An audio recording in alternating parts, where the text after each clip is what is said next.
La société traditionnelle, globalement, c'est l'individu au service du groupe. La société moderne, par la liberté, par la rationalité, par le matérialisme, c'est la société qui finalement devient au service de l'individu. Alors sur le plan économique, vous avez affirmé récemment que l'Algérie n'avait pas pu profiter de la mondialisation. Et vous posez une question, à savoir ce que l'Algérie réussira ou parviendra-t-elle à profiter cette fois-ci de la démondialisation que vous jugez inéluctable. Merci Sophie Angeli d'avoir accepté notre invitation. Alors vous êtes président du parti politique algérien Djil Jadid, qui signifie Nouvelle Génération. Vous êtes l'auteur de plusieurs ouvrages, dont le dernier qui vient de paraître, qui s'intitule La modernité, genèse et destin de la civilisation occidentale contemporaine. Alors dans cet ouvrage, vous rappelez, vous signifiez que il faut sortir en Algérie de ce que vous appelez le fatalisme de l'avenir impensé. Est-ce que ça signifie que les élites dirigeantes de ce pays n'ont jamais réfléchi réellement, de façon sérieuse, au développement de l'Algérie ? Tout d'abord, merci de m'accueillir. Et je remercie Ouma.com qui à chaque fois m'ouvre ses portes. En fait, cet ouvrage qui parle de la modernité occidentale parce que en réalité, je voulais poser la problématique de la sortie de la société traditionnelle qu'on est en train de vivre en Algérie et on s'oriente vers quelque chose. Et ce quelque chose-là, pour certains pensent que c'est la modernité, d'autres pensent que c'est le retour aux sources, mais qui en réalité est impensé. Donc ce n'est pas le développement en tant que tel qui n'a pas été pensé, c'est pas que les élites algériennes ne pensent pas à l'avenir, mais c'est cette modernité-là, donc en tant que projet de société, qui n'est pas pensé. C'est pour ça que je dis, nous sortons d'une situation qui se caractérisait par un certain nombre de rapports à l'intérieur de la société, mais nous n'avons pas réfléchi où allons-nous. Et c'est ça qui pose question. Donc dans ce dernier livre, moi ce que je voulais, c'était en fait traiter de la modernité telle qu'elle est apparue en Europe, puisque c'est son lieu d'élection. Et qu'est-ce qu'elle signifie? Au-delà des discours, est-ce que c'est simplement un discours philosophique? Est-ce que c'est une approche intellectuelle? Ou est-ce que c'est une réalité qui s'est développée au fur et à mesure? Et est-ce qu'elle a été orientée? De manière à ce que, par la suite, et le prochain ouvrage, c'est de mettre en perspective ce que peut faire la société algérienne, vers quoi elle devrait tendre. Est-ce que on peut et on souhaite devenir ce qu'est la société occidentale aujourd'hui, ou au contraire éviter peut-être certains écueils, certaines erreurs, ou essayer de tirer profit de cette expérience-là. Alors justement, vous avez donc réfléchi sur le sens et la genèse de la modernité. Alors, en tant qu'homme politique algérien, quelle modernité justement vous proposez pour l'Algérie ? Eh ben, la réponse devrait se retrouver dans le prochain ouvrage, mais on peut en parler quand même un petit peu. Le problème de la modernité est que peut-être il y a une forme de submersion dans une matérialité totalisante et un individualisme. Parce qu'en fait, qu'est-ce qui différencie fondamentalement la société traditionnelle de la société moderne, malgré les différences qui peuvent exister ici ou là? La société traditionnelle, globalement, c'est l'individu au service du groupe. La société moderne, par la liberté, par la rationalité, par le matérialisme, c'est la société qui finalement devient au service de l'individu. Or, cela pousse à une forme d'égoïsme et à une forme de perte de repère, où il n'y a plus de transcendance, où le matériel devient le centre de tout. Et je pense autant une société qui se construit au détriment de l'individu, autant une société qui se construit au détriment de la collectivité en faveur forcément d'une minorité d'individus. Il faut peut-être chercher une solution dans ce qu'on pourrait appeler une société d'individus conscients, mais responsables de la collectivité. Donc comment rééquilibrer, comment faire en sorte que l'individu soit totalement autonome, conscient de sa vie, conscient de sa responsabilité, qui veut s'épanouir intellectuellement, spirituellement, matériellement aussi, moralement, mais qui, en même temps, tout ce développement-là ne se fait pas au détriment de la collectivité, que ça se fasse en harmonie. Donc, c'est cet équilibre qu'il faut peut-être rechercher. Alors, sur le plan économique, vous avez affirmé récemment que l'Algérie n'avait pas pu profiter de la mondialisation. Et vous posez une question, à savoir ce que l'Algérie réussira ou parviendra-t-elle à profiter cette fois-ci de la démondialisation que vous jugez inéluctable? Oui, vous savez, parfois, il faut provoquer un petit peu la tension et le débat. Quand la mondialisation, dans le sens globalisation, a été conduite depuis au moins une trentaine d'années, peut-être dès la chute de l'URSS, il y a eu, si vous voulez, un transfert très important des activités de production des pays industrialisés vers des pays qui étaient à ce moment-là dits sous-développés ou en voie de développement.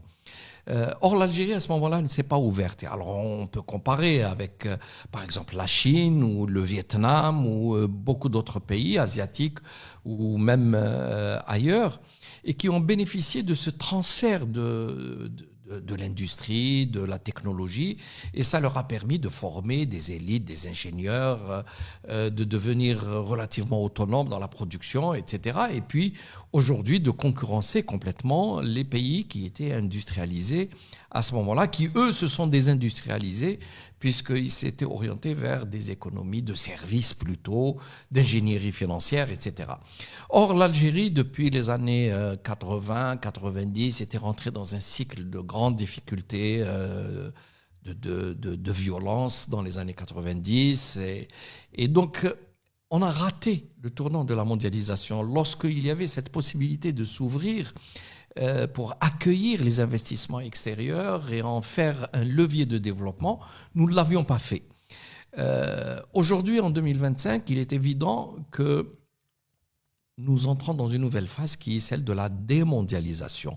On le voit bien maintenant avec l'arrivée de Trump au pouvoir aux États-Unis, qui veut de nouveau rapatrier l'industrie aux États-Unis, qui met en place des taxes douanières. Et donc, on va contre le libre-échange. Tout ce qui était donné comme presque sacré, c'était le consensus de Washington, la liberté complète, la liberté d'échange, le commerce international, la fabrication des objets, mais éclatés sur plusieurs continents, etc. Tout ça semble être un peu dépassé aujourd'hui. Et les grands pays industrialisés ou anciennement industrialisés veulent récupérer cette puissance productive. Et dans ce mouvement de démondialisation, on voit bien qu'apparaît plusieurs pôles de puissance. Ce sont de nouveaux centres de pouvoir dans le monde, et donc un monde multipolaire qui se présente à nous. Alors là aussi, où allons-nous en tant qu'Algérie ? Il y a eu la tentative de s'intégrer au BRICS, ça a été une tentative qui a avorté en fait, mais ensuite on n'est ni dans le camp de la Russie, ni dans celui de la Chine, ni dans celui des États-Unis, ni dans celui de l'Europe. Et est-ce que l'Algérie peut se développer par elle-même, par ses propres moyens, en autarcie?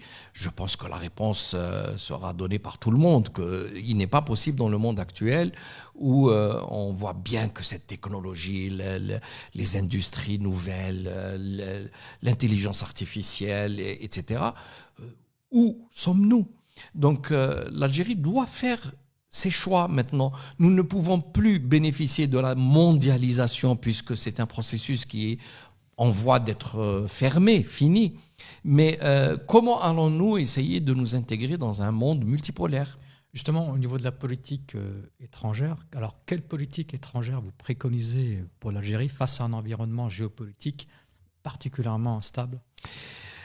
Oui, l'environnement géopolitique s'oriente maintenant, et tout le monde le reconnaît, à commencer par ceux qui étaient à la tête du monde unipolaire, c'est-à-dire les États-Unis, puisque la déclaration de plusieurs premiers responsables de l'équipe de Trump reconnaissent directement que nous entrons dans le monde multipolaire. Mais ce monde multipolaire, c'est quoi ? Vous avez des concentrations de puissance aux États-Unis, bien sûr, en Chine, qui apparaît comme l'outsider qui monte en puissance de manière très visible. Vous avez aussi la Russie, vous avez d'autres pôles, je ne sais pas s'il faut dire secondaires, mais en tout cas qui sont en voie d'émerger en tant que pôle. Hein. C'est le cas de l'Inde, c'est le cas d'autres pays. Et l'Algérie, dans tout ça, doit choisir son environnement. Est-ce qu'il faut choisir la Chine? Qu'est-ce qu'on peut offrir à la Chine pour qu'elle nous offre aussi en retour ce dont on a besoin? Ou est-ce qu'il faut travailler avec les États-Unis ou alors de manière beaucoup plus proche l'Europe, puisque l'Europe en réalité elle se pose elle-même des questions sur son identité. Est-ce qu'elle est capable de se former en pôle? Est-ce qu'elle est capable de défendre des intérêts collectifs? Est-ce qu'elle est en mesure de contrebalancer l'effet des autres centres de pouvoir? Mais si l'Europe peut se constituer en pôle, mais l'Europe restera insuffisante par elle-même. Elle a besoin d'étendue, de surface, elle a besoin de démographie, elle a besoin d'énergie. Toutes choses que généralement le Maghreb, mais on peut le dire plus précisément l'Algérie, peut offrir dans un rapport nouveau qui pourrait être créé. Mais ça, il nous faut donc une perspective, une négociation et savoir placer l'Algérie dans un jeu où on peut avoir de multiples partenaires, plusieurs amitiés, j'allais dire, et si c'est possible, zéro hostilité. C'est-à-dire travailler très bien avec les Russes, par exemple, sur le plan sécuritaire, comme on l'a toujours fait, puisque l'armée algérienne est liée par son matériel, par la formation de ses militaires, etc., à la Russie. On peut travailler très bien avec les Chinois sur les grandes infrastructures, ils offrent des prix intéressants, mais on peut travailler aussi avec l'Europe. Et l'Europe, il peut y avoir beaucoup d'échanges dans l'agro-industrie, dans la petite et moyenne entreprise, dans les technologies, dans les services, etc. Donc l'Europe, par la proximité géographique, je pense, est l'un des pôles qui finira par attirer un petit peu le Maghreb vers lui. Vers elle, l'Europe. Alors, dernière question, une question sur les relations franco-algériennes. Alors, que vous inspire l'attitude du ministre de l'Intérieur, Bruno Retailleau, qui souhaite absolument engager un rapport de force avec l'Algérie? Je regrette profondément cette attitude de la part d'une partie de la classe politique française parce qu'il peut y avoir des problèmes entre des gouvernements. Parfois, il y a des affrontements sur des intérêts des uns et des autres. Vous savez bien que les États, en général, on les qualifie de monstres froids. Il n'y a pas d'amis, il n'y a que des intérêts. Tout ça, on le dit, c'est très facile de le répéter. Mais je pense qu'il y a aussi des intérêts plus profonds, plus importants. Et quand vous êtes en France, par exemple, il y a une bonne partie de la population française qui a une relation directe avec l'Algérie. Et vous avez autant d'Algériens de nationalité algérienne qui résident en France, ils y travaillent, ils payent leurs impôts, mais vous avez aussi beaucoup de Français d'origine algérienne, ce qui commence à compliquer le problème, mais vous avez aussi des enfants de couples mixtes qui sont autant français de souche qu'algériens. Et jouer avec cette relation dans le cadre de gains politiciens, électoralistes, je pense que c'est une très mauvaise image. Et les conséquences peuvent être quand même assez graves parce que la société française n'est pas très homogène aujourd'hui sur ce plan-là. Il y a plusieurs lignes de fracture. Et jouer sur les fractures elles-mêmes pour bénéficier de plus de voix, je pense que ce n'est pas très responsable. Je n'attendais pas ça de la part d'hommes d'État ou qui se veulent être des hommes d'État.